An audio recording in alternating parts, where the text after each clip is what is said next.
Olá, boa noite para você. A Polícia de São Paulo procura por mais 3 pessoas que teriam participado do assassinato da família em São Bernardo do Campo, na Grande São Paulo. Hoje, os suspeitos presos foram ouvidos novamente e todos apresentaram versões diferentes. Karine e Ana Flávia chegaram à delegacia na mesma viatura.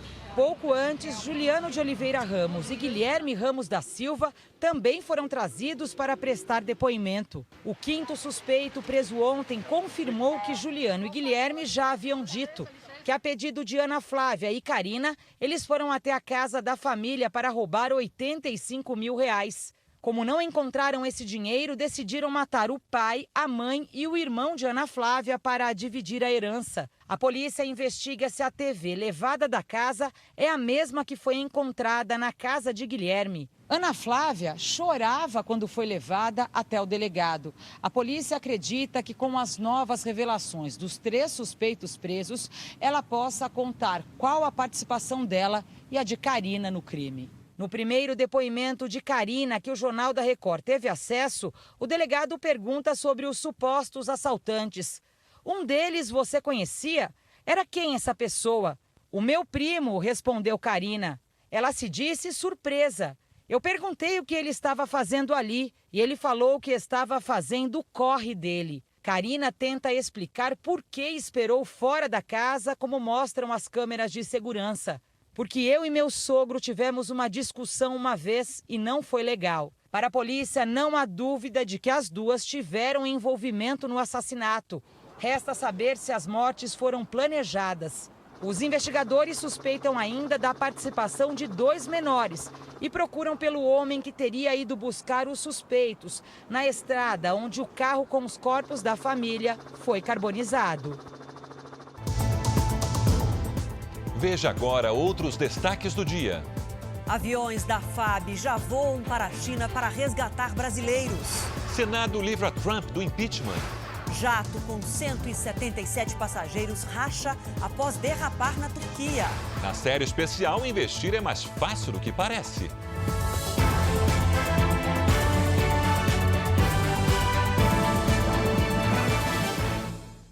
Oferecimento Ágora. Investir transforma incertezas em planos. Invista com a gente.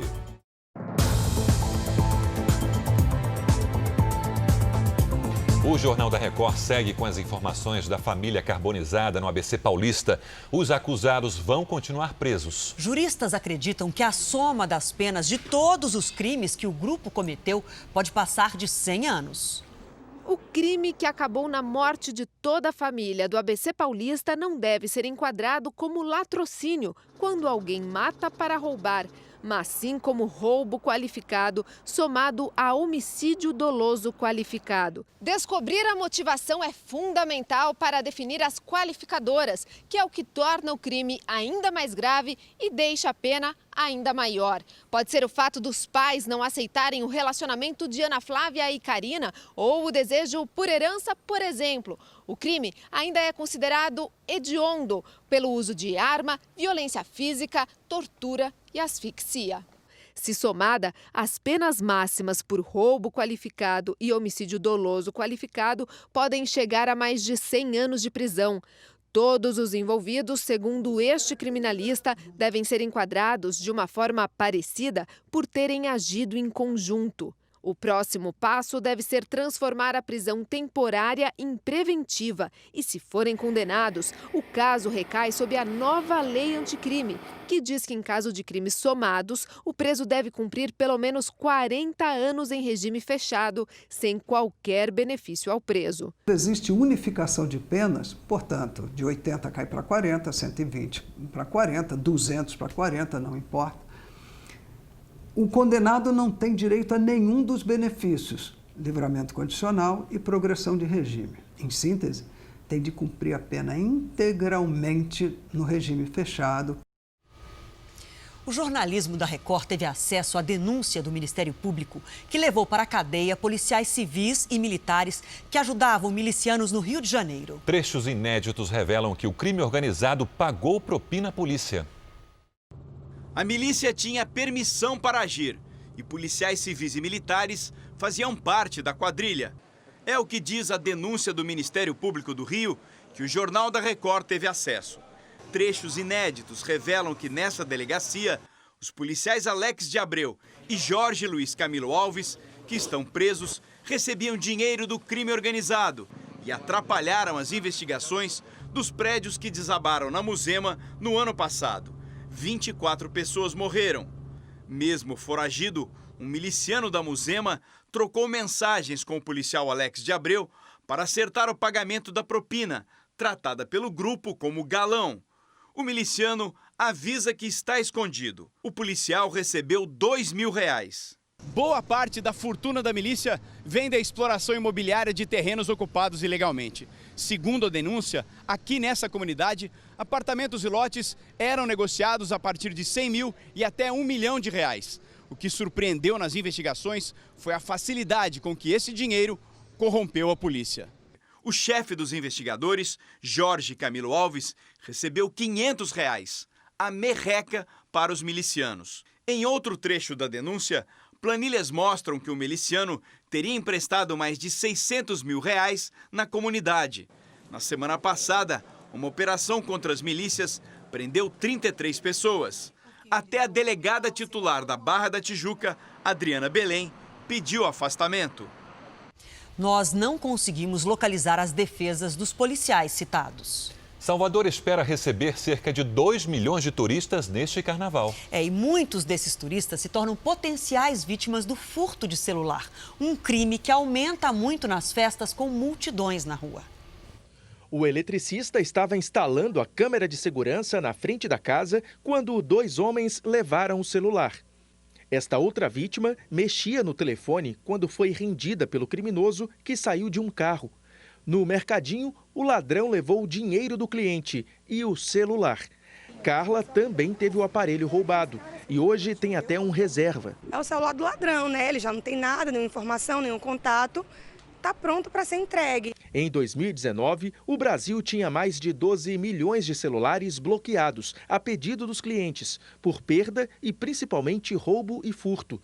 Um crescimento de 13% em relação ao ano anterior. E os turistas que vão passar o carnaval aqui em Salvador precisam ficar atentos. Segundo a polícia, o furto de celular é o crime mais comum nesse período.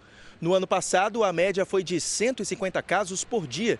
E essas foram apenas as ocorrências registradas. Para o especialista em segurança pública, os celulares roubados alimentam a indústria do crime. Infelizmente, ainda há muitas pessoas que vão ainda a esses interceptadores para comprar aparelhos de forma ilegal. Se tem para quem vender e depois tem quem compre, isso acaba sustentando essa indústria de roubos e furtos. E nas plataformas digitais do Jornal da Record, um especialista em segurança explica o que fazer quando um celular é furtado e como evitar esse tipo de crime. 630 mil alunos não puderam ir à escola no Rio de Janeiro por falta d'água. As aulas no sistema público vão começar amanhã. Ana Júlia encontrou o portão fechado no primeiro dia de aula. Chateada. Eu queria ver todo mundo. Tá tristinha ela, assim. Queria ver os amiguinhos, ela gosta muito de professores. E a expectativa foi por água abaixo. O início do ano letivo foi adiado no Rio e em mais 2 cidades da Baixada Fluminense. Só aqui na capital, quase 630 mil alunos foram prejudicados, com o fechamento de mais de 1.500 escolas.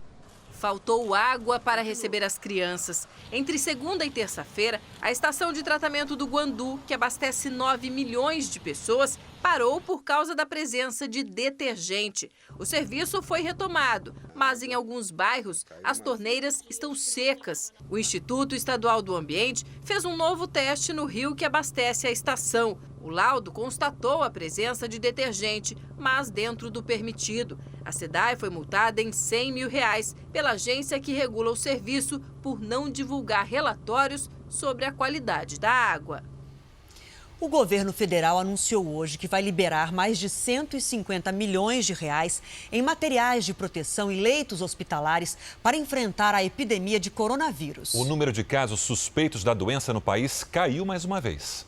O boletim divulgado hoje pelo Ministério da Saúde apontou uma redução na quantidade de casos suspeitos de coronavírus no país.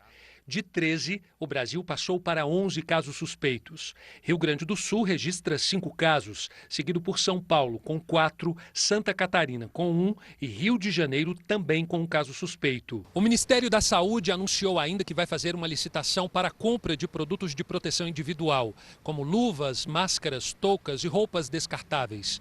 Serão gastos cerca de 140 milhões de reais.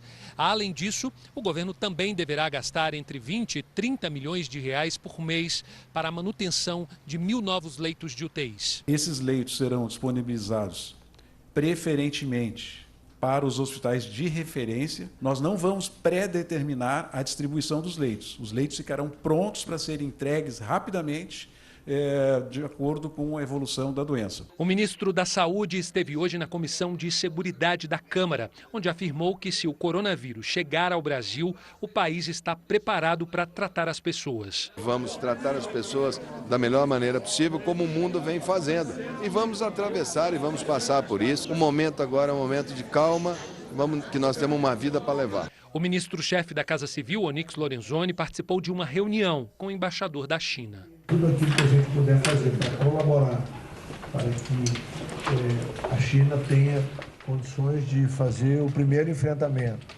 até que a ciência mundial possa ganhar o tempo necessário para o desenvolvimento da vacina específica e com isso controlar absolutamente a pandemia. E já estão a caminho os aviões que vão trazer os brasileiros da China. Antes de embarcar de volta para o Brasil, todos vão passar por exames. O resgate dos brasileiros na China foi planejado como uma operação militar. Numa missão importante, numa missão real, numa logística militar. O tempo de viagem deve ser de quase 24 horas. A primeira escala em Fortaleza, no Ceará. Depois em Las Palmas, na Espanha. Na terceira parada, em Varsóvia, na Polônia, haverá troca de tripulação. O pouso em Wuhan, na China, está previsto para meia-noite de amanhã no horário local. E a chegada ao Brasil em Anápolis, no sábado, dia 8. Os brasileiros passarão por exames antes do embarque. Se algum deles estiver com sintomas do coronavírus, não poderá voltar ao Brasil. A previsão é de que 34 pessoas voltem da China. As aeronaves, que têm capacidade para 30 passageiros cada uma, receberam um equipamento conhecido como bolha, para isolar algum passageiro que apresentar sintomas durante o voo. Todos os tripulantes e passageiros ficarão em quarentena por 18 dias após a chegada. A base aérea em Anápolis, Goiás, reservou um alojamento com 66 quartos individuais. Alguns serão adaptados para receber crianças. Se alguém apresentar sintomas, será levado de helicóptero para o Hospital das Forças Armadas, em Brasília. Ao Jornal da Record, o ministro da Defesa, general Fernando Azevedo, explicou a escolha dos aviões e afirmou que visitará o local de isolamento. A logística foi mais rápida e fica mais em casa. As aeronaves nossas, a equipagem nossa. E é uma parte militar que fica mais fácil. Até sexta-feira, ao meio-dia, a base está completamente pronta. Eu e o ministro Mandetta pretendemos ir lá na sexta-feira para fazer uma visita, uma inspeção, e as coisas estão andando muito bem. Na China, quarta-feira foi o dia com mais casos registrados desde o início do surto de coronavírus. Por isso, vamos ao vivo conversar com a nossa correspondente Cíntia Godoy. Já é quinta-feira na Ásia. Cíntia, bom dia aí para você. Qual o número atualizado de casos, por favor? Oi, Adriana, boa noite a todos. O último levantamento mostra que já são mais de 560 mortes e pelo menos 27 mil casos da doença.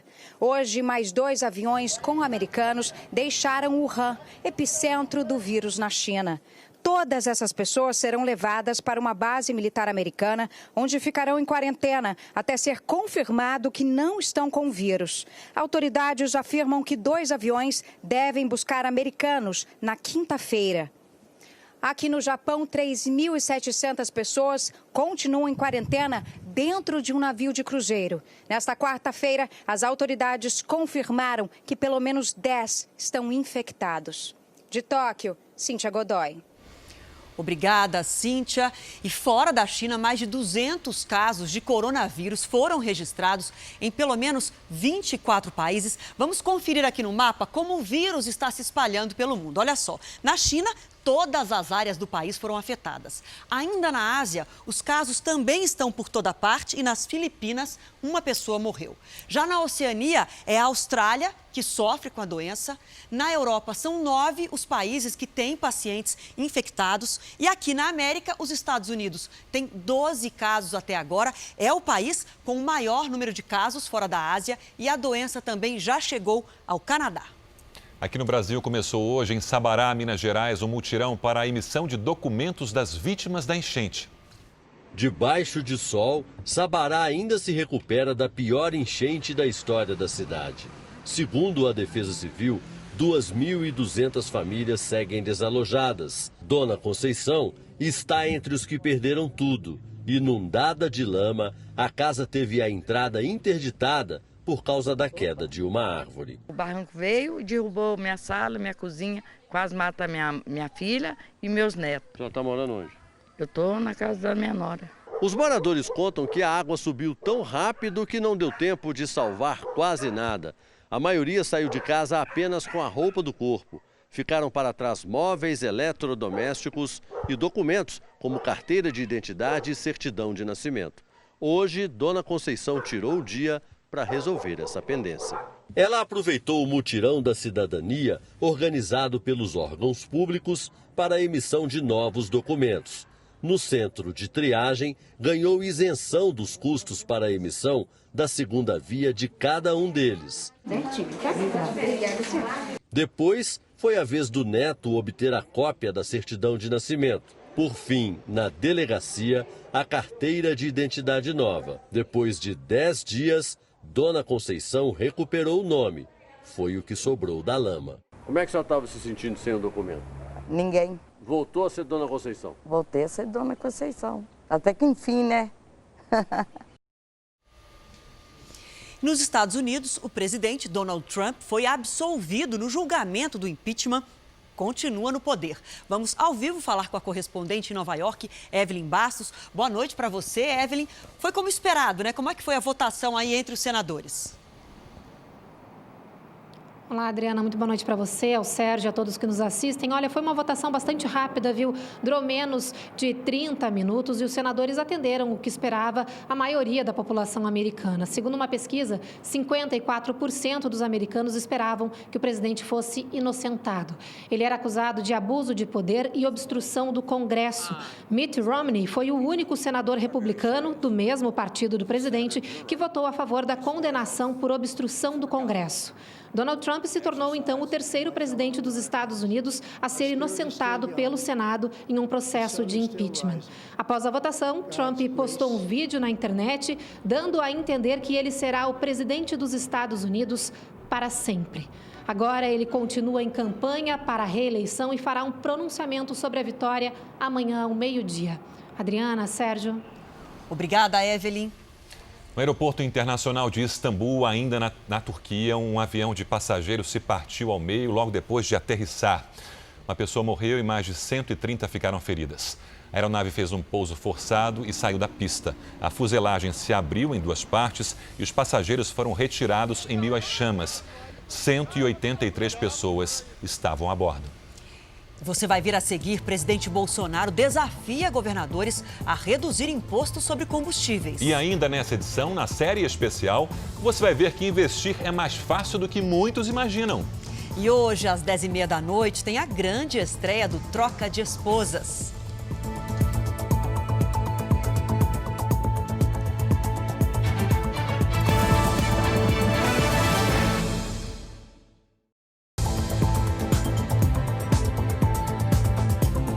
O presidente Jair Bolsonaro disse hoje que se os governadores zerarem o ICMS sobre combustíveis, ele fará o mesmo com os tributos federais. O presidente se reuniu com os presidentes dos outros poderes para discutir a pauta de projetos do governo para o restante do ano. Dia corrido em Brasília. O ministro da Economia, Paulo Guedes, deve apresentar nos próximos dias a reforma administrativa. A informação foi confirmada pelo presidente Jair Bolsonaro, que falou também sobre a repatriação de brasileiros da China e a dificuldade encontrada pelas Forças Armadas, que terá que usar 2 aviões reservas da Presidência da República. Não tínhamos meio de buscar, a primeira coisa. É igual aquela história, a gente pergunta para o capitão de artilharia. Não atirou por quê? Eu tenho 30 motivos para não atirar. Qual o primeiro? Não tem pólvora. Era a minha situação. Não temos um avião, um cargueiro 630 para buscar lá. Que forças armadas são as nossas? Esculhambaram com as forças armadas. O presidente também defendeu a aprovação da lei que prevê o isolamento dos repatriados que virão da China. Precisava naquele momento da lei de quarentena que não tínhamos. E não podia ser inconsequente. Vamos buscar. Não é assim. É responsabilidade. O pessoal vem para cá, não tem qualquer risco. Porventura, caso esteja ali com o vírus, transmitir para quem quer que seja no Brasil. Bolsonaro voltou ainda ao tema combustíveis, porque considera que a redução dos preços feita pela Petrobras não tem chegado aos consumidores, por conta da cobrança de ICMS feita pelos estados. Não estou brigando com o governador. O que eu quero é que o ICMS seja cobrado no combustível lá na refinaria e não na bomba.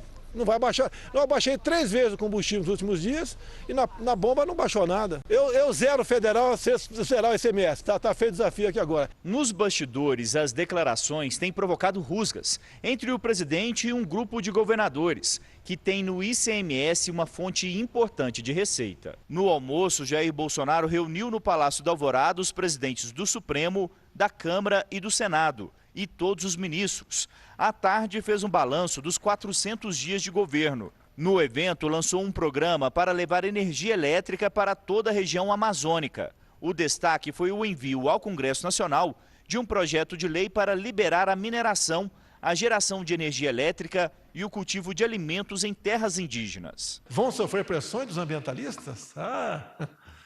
Esse pessoal do meio ambiente, né? Se um dia eu puder, eu confino-os na Amazônia, já que eles gostam tanto do meio ambiente. E deixe de atrapalhar os amazônicos aqui de dentro das áreas urbanas. Na primeira reunião do ano, o Comitê de Política Monetária reduziu a taxa de juros em 0,25 ponto percentual. Com isso, a Selic passou de 4,5% para 4,25% ao ano. Esse é o menor percentual desde 1999, quando começou o regime de metas para a inflação. E você vai ver a seguir, chuva deixa o Rio de Janeiro de novo em estado de atenção. Na série especial, o jovem contador da periferia de São Paulo que convenceu a avó a largar o cofrinho e investir o dinheiro. E estreia hoje às 10h30 da noite o programa Troca de Esposas com a Ticiane Pinheiro.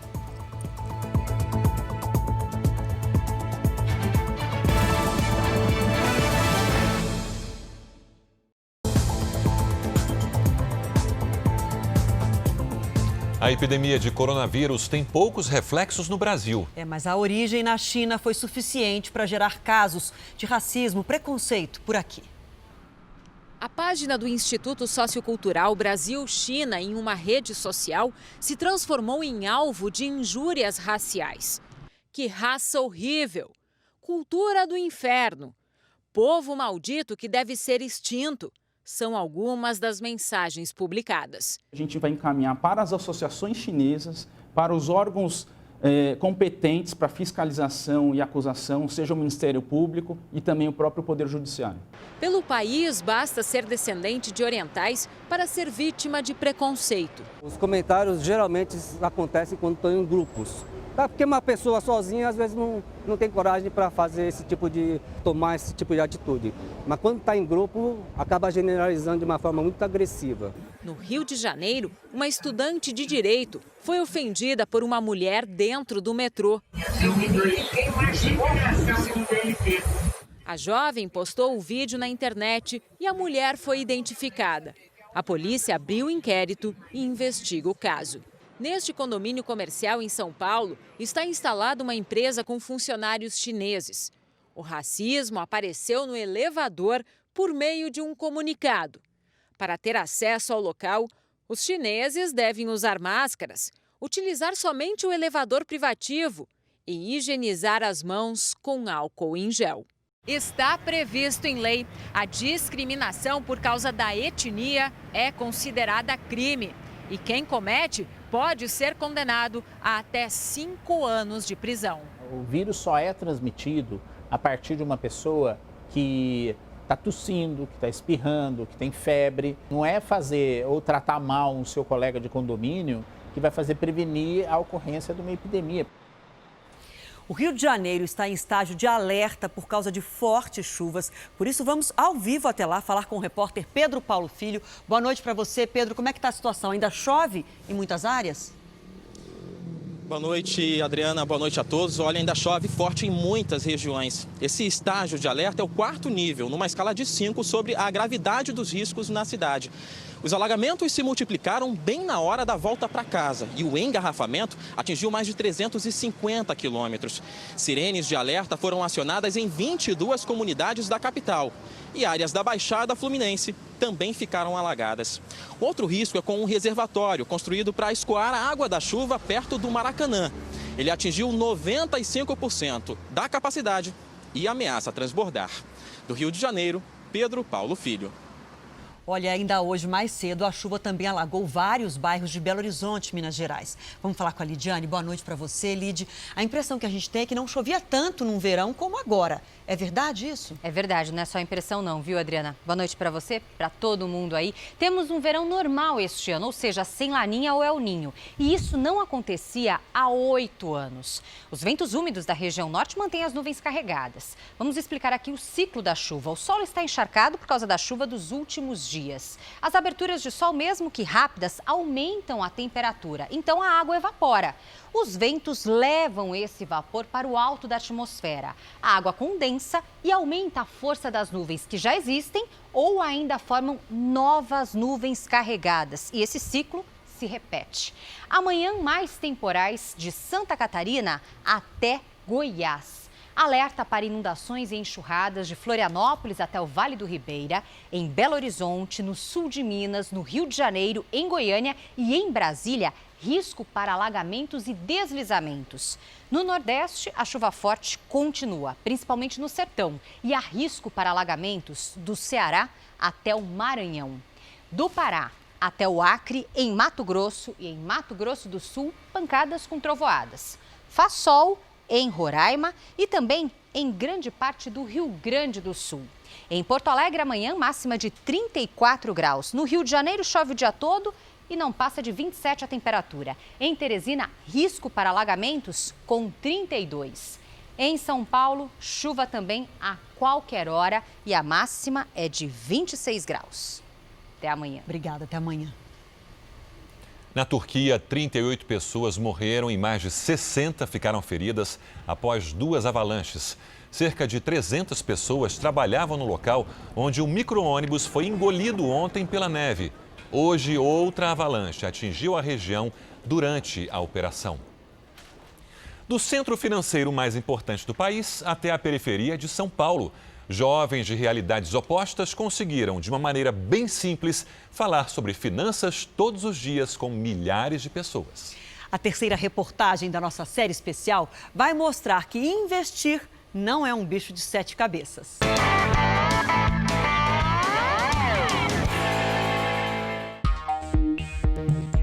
Fábricas de dinheiro, jovens promissores em rendimento no mercado financeiro. Fala aí, primos e primas, beleza? R$10, a bandeja com 30 ovos. Ou num gesto de ousadia, na raça mesmo, mudando hábitos em comunidades distantes de São Paulo. Por mais que eu nasci na favela, meu futuro é ser milionário. Finalmente quebrada a parte 5 do 0 aos 100 mil reais investidos. Infelizmente, a classe baixa no país, os pobres em si, são os que mais pagam taxa de juros, não sabem lidar com o seu dinheiro, gastam desnecessariamente o seu dinheiro. Além de levar dicas e orientações sobre finanças de graça pela internet, o que mais tem em comum entre o empresário Tiago Nigro e os dedicados meninos da favela Jardim João 23? Dê esse dinheirinho lá na sua conta. Talvez os segredos de uma mente de sucesso. Eu cheguei à conclusão que o segredo do sucesso ele está em 3 pilares da nossa vida. Um é pensar grande, o segundo pilar é o horizonte de tempo. O sucesso não acontece da noite para o dia. E o terceiro pilar do sucesso é a disciplina. Antes de chegar ao primeiro milhão, aos 17 anos, ele aplicou tudo que tinha. R$5 mil em ações. Perdeu tudo. Buscou informações, ganhou experiência. Hoje, aos 29, com negócios variados na área das finanças, compartilha o que aprendeu em cursos, palestras, na rede. Você trabalha pelo dinheiro ou o dinheiro trabalha por você? Formados em contabilidade, Murilo, de 24 anos, e Vinícius, de 23, ainda não chegaram ao primeiro milhão, mas trabalham duro para isso. Hoje a minha meta é chegar com 35 anos com 10 milhões de reais investidos. Aqui no bairro, em 5 anos, dá para você comprar uma casa, juntando 500 reais. Hoje, com alta rentabilidade, tanto na Bolsa de Valores, onde a Bolsa aí subiu mais de 20% no ano, e mesmo assim investindo em boas empresas mais consolidadas, com baixo risco. Eu já vi gente ganhando um salário mínimo e comprando um tênis que custa o salário mínimo. Aí não é legal. Se para quem ganha um salário razoável já é difícil economizar e investir, imagina quem ganha pouquinho e precisa fazer aquele malabarismo para comprar comida, pagar aluguel, comprar remédios. 60% dos trabalhadores brasileiros com carteira assinada ou aqueles que trabalham na informalidade ganham cerca de um salário mínimo ou menos que isso. E recebendo assim, seria possível ficar rico? Esses meninos acreditam que sim e estão mudando a história no bairro onde moram. Hoje eu vou passar a visão aí para vocês sobre o famoso Tesouro Direto. Acompanha nós aí. A bolsa estralando. Pela internet, eles compartilham tudo o que sabem com quem ganha pouco, com conhecimento de causa de quem vem de família humilde. Para economizar, Murilo ainda hoje vive com a avó, Dona Dalva, ex-copeira e faxineira, hoje aposentada. Tem um mês assim, não de faltar o que comer, né? Tá. Mas eu caçava um centavo na minha mão e eu não achava. Quando sobrava moedas, Dona Dalva corria e colocava no cofrinho. Mas quando dava assim, que eu ficava desesperada, eu ia lá abrir e tirava, né? Porque eu falei, eu com o dinheiro ali, pra quê? E eu ficar passando necessidade, não, deixa eu ir buscar. Agora, quando o Murilo falou pra senhora Tesouro Direto, parecia um palavrão. Eu falei, o que é isso, Murilo? Ele falou, vó, é onde a gente pode guardar o dinheiro da gente, quando você precisar, a senhora pode tirar. E ele me explicou, né? Eu falei, então vamos. Virou o seu tesouro. Tá lá, tesourando lá, né? E para que o dinheiro fique tesourando, recorremos à ajuda de especialistas em finanças. Eu quero dar um futuro melhor para o meu filho, eu quero poder pagar os estudos dele, então eu vou poupar dinheiro para eu poder fazer isso. Eu quero ter uma velhice com mais segurança, que eu não precise trabalhar, eu não sei o que vai acontecer amanhã.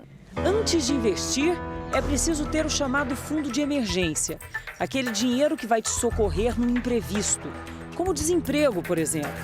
O ideal é você ter 3 vezes mais nesse fundo do que seu rendimento mensal.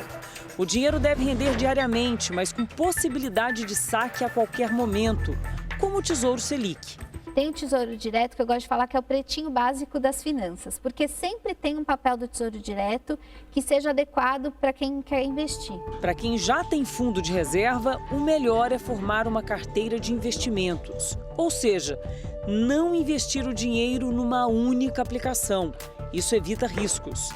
Não bote todos os ovos numa cesta só, já diziam os nossos avós, né, Thiago? Exatamente. Os nossos avós, é muito incrível que quando você começa a estudar mais de forma científica, os nossos avós já estavam certos em quase tudo. Para quem consegue aplicar a partir de R$1.000 por mês, segundo os especialistas, o dinheiro pode ser dividido em 3 partes. Renda fixa. O dinheiro rende menos, mas atende a pessoas que não querem perder nada. Renda variável. Aquelas aplicações que rendem um pouco mais, com um grau de risco também maior, indicada para investidores moderados. E, por fim, investimentos a longo prazo, quando o dinheiro só será usado lá no futuro, como um reforço na aposentadoria. Se você tem um sonho, é legal você se sacrificar no início, para lá na frente você conquistar. Eu não digo independência financeira, porque no final você assim vai depender do dinheiro. Eu digo liberdade.